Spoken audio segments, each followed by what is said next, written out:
hari ini aku mau sharing tentang ini. Nah, tahu nggak ini apa? Nah, tentu kamu ada yang tahu, ada yang enggak ya. Ini seperti buku rekening, tapi tidak mencatat jumlah uang. Enggak sih, kalau misalkan diuangkan bisa. Tapi ini mencatat jumlah jam kerja, sehingga dinamakan SOW Book atau Student on Work Book. Nah, hari ini aku mau sharing kalau ini luar biasa ya, walaupun dulu waktu 4 tahun di kuliah kami tertatih-tatih untuk mengumpulkan jam-jam ini, tapi setelah dilihat kembali tidak sia-sia teman-teman. Nah, kenapa? Nah, SOW ini kami kerjakan, kami harus menyelesaikan 2000 jam kerja selama 4 tahun kuliah ya. Aku akan tunjukin totalku akhirnya berapa.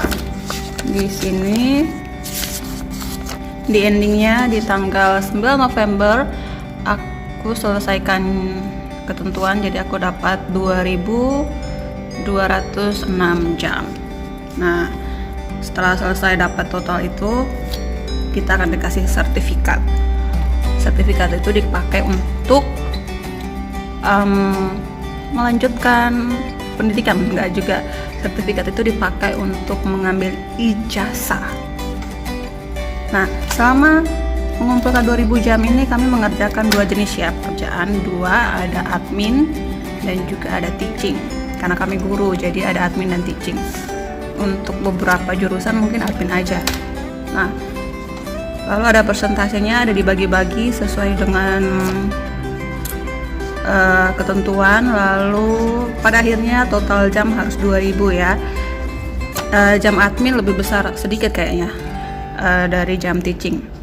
Nah, jadi start dari sini kamu bisa lihat ini bukunya kerja dari September ya. Nah, start aku itu dari 3 September 2013.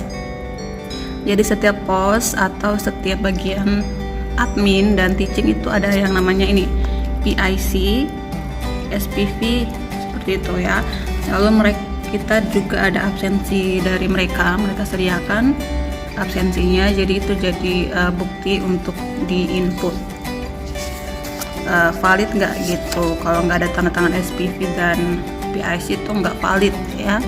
Lalu ada batasan juga, jadi di inputnya ini ke sistem biasanya 2 minggu sekali, jadi kami nggak boleh telat, ada jadwalnya untuk supaya dimasukkan ke sistem data. Nah, jadi nih kadang ditanda tanya ya. Kenapa tanda tanya? Karena bisa aja yang aku tulis kadang nggak sesuai dengan yang ada di absensinya, atau kadang yang ditanda tangan di sini itu kadang PIC atau SPV-nya itu buru-buru, jadi kadang mereka pas tanda tangannya itu nggak sesuai kolom. Nah, itu bisa aja nggak dihitung gitu. Nah, pokoknya banyak tragedi lah. Tapi yang lebih sulit lagi karena kami harus membagi waktu ya. Lalu ada aturan setiap tempat kerja, misalkan kamu di bagian perpustakaan tuh untuk admin. Nah, kalau telat beberapa kali itu kadang mereka dari staffnya itu udah ada aturan lagi, telat sekian nanti dikeluarin gitu. Lalu kami harus cari tempat yang lain lagi. Nah, itu nggak boleh kayak gitu, makanya kami harus disiplin banget. Nah, selain itu kami juga akan dapat teguran kalau telat gak sesuai jadwal. Nah, jadi admin itu aku mau sharing aku kerja apa aja ya, banyak nih. Start dari September ya, aku pernah ini working place-nya ini yang di sebelah sini. Aku di bagian sodes input, jadi aku bagian menginput ini jam teman-teman itu. Bayangkan sekian ribu mahasiswa ya, jadi kami harus benar-benar teliti. Kalau diprotes ya, kalau salah input itu protesnya panjang daripada dari mahasiswa-mahasiswa. Nah, lalu saya di situ pernah di sodes input, pernah juga di sodes input ini yang cukup lama untuk admin karena mungkin aku lebih senang ya kerja di situ. Lalu ada juga di TC Ministry. Lalu ini ada Christmas Assembly, waktu itu kami isi acara bagian nyanyi kali ya. Nah ini juga pernah nih jualan HMJ dulu, tahun-tahun awal itu masih boleh ya, kayak HMJ cari dana, kayak jualan makanan-makanan yang oke lah ya untuk anak-anak di jurusan seperti itu. Tapi mulai kesini nggak boleh lagi jualan, jadi HMJ nggak boleh cari dana, butuh dana apa-apa ya minta langsung gitu. Jadi akan dikasih tuh, disiapin dari kampus supaya nggak ganggu pelajaran. Nah di sini juga ada penyambutan daerah, misalkan ada acara welcoming new students ya, itu aku masuk juga. Pernah juga kerja apa ya? Ini ada seminar-seminar juga tuh bisa. Lalu ada kalau di luar, pernah itu ini.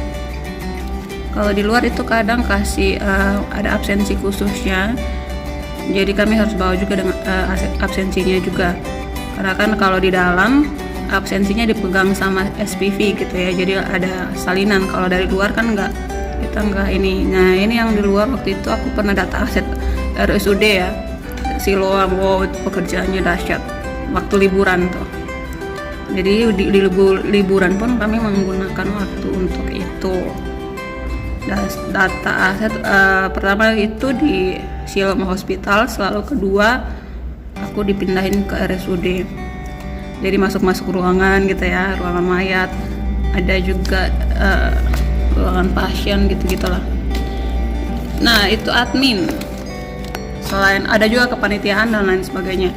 Nah ini ada kalau teaching itu kami ngajar di beberapa tempat seperti taman bacaan atau taman belajar yang apa ya, yang ada kerjasama dengan UPH. Jadi UPH itu punya banyak banget kerjasama dengan taman-taman bacaan. Jadi tutornya itu dari mana? Ya dari mahasiswa. Jadi mahasiswa itu langsung praktek gitu pulang. Biasanya malam ya. Aku di sini mana ya? Setiap malam. Nah ini aku ada tulis tuh. Duta Sia lokasinya di Bencongan waktu itu. Nah di sini, ini ya Duta Sia Learning Post. Nah nanti yang jurusan lain ini electrical engineering, mereka nanti tugasnya mungkin ini ada pembuatan bantu-bantu lah ya kayak gitu. Nah ini tempat ngajar kami tuh di sini lah benar. Jadi kalau kami bagian ngajar gitu. Nah ini ada bakti sosialnya juga. Nah kalau yang bagian engineering mungkin mereka bantu di bagian kayak gini ya. Nah kalau kami itu di bagian ngajar. Lalu kalau ada acara-acara lomba-lomba, biasa anak-anak suka ngajar gitu. Yayasan Duta Sia ya, aku di situ selama 1 tahunan lah ya. Nah ini mengajar ya, jadi di Duta Sia Bencongan banyak pos, jadi kita tergantung kamu daftar di mana dan diterima di mana, jadi perlu koneksi tuh sama kakak-kakak yang PIC. Nanti SPV-nya itu yang kadang dosen atau staffnya. Oke, jadi ini benar-benar tercatat dan sangat-sangat bersejarah.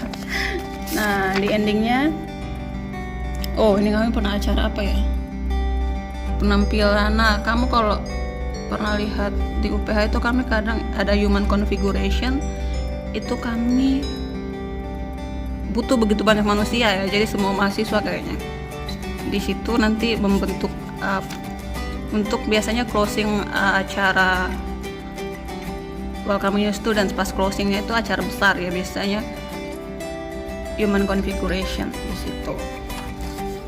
Nah ini endingnya aku dapat 2.206, sehingga akhirnya aku bisa ambil ijazahku gitu karena udah ada sertifikatnya. Lalu apa kegunaannya? Oh ya, kamu harus tahu nih di bagian data checker, karena kan aku waktu itu SOW-nya di data input ya, jadi aku paham. Nah di data checker ini ada 2 garis ya kan, mereka menggunakan 2 warna yang berbeda, tapi untuk warna merah itu menunjukkan kalau sudah dimasukkan ke sistem, jadi udah valid. Nah, kalau warna hitam ini adalah tugas grup yang bagian cek. Jadi dia akan cek apakah 1 jam, 2 jam ini sesuai dengan absensinya enggak, semuanya dicek. Tanda tangan SPV-nya benar enggak, dan lain sebagainya. Nah, kalau dia udah kasih warna hitam, lalu akan dibawa tumpukan buku yang banyak-banyak ini, buku rekening ini ke bagian input. Nah, jadi input langsung input ya. Nah, kadang di sini ya, si bagian cek itu kadang dia ada tanda-tanda, misalkan ini nggak dihitung, dicoret. Nah, jadi pas masuk ke bagian input, mereka udah tahu nih, oh kode ini artinya nggak valid. Lalu nanti akan dikasih catatan gitu, lalu ada capnya. Nah, kalau lalu ada bagian komplain lagi. Jadi kalau misalkan si pemilik bukunya komplain, kok ini nggak dihitung, nah ada masa komplain, jadi dibikin jadwal juga masa komplainnya. Ya kalau kamu nggak komplain pas jadwal itu, berarti memang hangus jam kerjamu. Jadi ini benar-benar kayak uang. Kita harus berjuang keras. Apa gunanya? Ini berguna untuk menulis CV, ya, karena ini bukti yang valid. Selain kan di CV itu ada pengalaman kerja ya. Nah, pengalaman kerja kalau udah di tempat kerja mungkin SK kali ya, dan yang lain-lain. Nah, kalau pas masa kuliah itu juga ada pengalaman kerjanya, ini bisa dimasukkan gitu, yang berhubungan mungkin ya, nggak usah pilih semua karena ini banyak banget yang mungkin relevan dengan pekerjaan yang kita lamar gitu. Jadi selama kuliah 4 tahun kami terlihat begitu bahagia. Tapi sebenarnya kami berjuang untuk mengumpulkan 2000 jam. Kalau dinikmati enak ya. Bahkan aku kan di 2015 itu udah beres. Jadi ketika dari 2015 ke 2016 itu santai-santai aja. Tapi tetap ikut kegiatan sih. Jadi memang tergantung kita. Dan begitu banyak tempat show, jadi kita bisa sesuaikan dengan kemampuan kita, kesukaan kita. Ada yang di bagian multimedia, ada yang di bagian lab komputer, ada yang kalau teaching, kalau dia suka banget, dia jadi asisten dosen dan lainnya. Jadi perhitungannya itu beda-beda gitu. Asisten dosen teachingnya dihitungnya seperti apa. Lalu kalau aku masih ingat yang pembagiannya harus 1000 admin, 1000 teaching gitu. Hanya kalau teaching hitungannya, kalau admin hitungannya 1 jam ya 1 jam. Kalau teaching hitungannya 2N. Jadi 1 jam kamu ngajar dihitungnya 2N, jadi hitungnya 2 jam gitu. Karena kan teaching lebih sulit ya. Admin kadang kan nggak mikir gitu. Apalagi kalau dulu aku admin pernah di bagian pengambilan yang awal-awal ya, aku pengambilan kayak paket untuk dibawa ke jurusan aku. Nah, itu kan pengambilan paket ada di pos di lantai berapa ya? Lantai 1 ya waktu itu. Jadi paket-paket yang dikirim ke UPH itu masuk ke situ, setelah diambil itu kan nggak mikir ya ke sana, tinggal mereka udah ada petugasnya, udah ada juga anak yang yang bagian kelompokin ini masuk jurusan mana. Jadi tugas kami tuh setiap sore harus ngambil. Nah, jadi kami tinggal datang ngambil aja, tinggal lihat jurusan kami FIP, diambil dari lemari itu, lalu ditaruh di troli, udah dibawa ke, waktu itu kan kami lantai 6 ya, tinggal masuk lift, keluarkan lalu diatur. Jadi nanti kalau dosen atau mungkin mahasiswa yang merasa ada paket yang dia kirim ke alamat kampus, ya dia tinggal cek ke kami di resepsionis, ada nggak paket untuk aku atas nama ini gitu. Jadi menurut aku benar-benar sistematis sih, seperti itu. Lebih santai lagi kalau misalkan di bagian jagain mesin fotokopi ya, intinya mereka tulis, mereka print, apa berapa halaman kayak gitu-gitu. Tujuannya kok supaya ada antrian yang jelas. Nah itu kan nggak mikir ya, jadi makanya mungkin berdasarkan itu adminnya dipakai 1 jam ya 1 jam, teachingnya 2N hitungannya. Oke, dan itu sangat menarik. Semoga tapi nggak tahu ya kalau online learning online sekarang hitungannya kayak gimana. Mungkin mereka harus ngajar di taman bacaan di tempat mereka masing-masing atau gimana, aku nggak tahu sih. Tapi overall oke. Ini program yang baik dan sangat menolong. Sampai di sini dulu sharing kita. Sampai jumpa.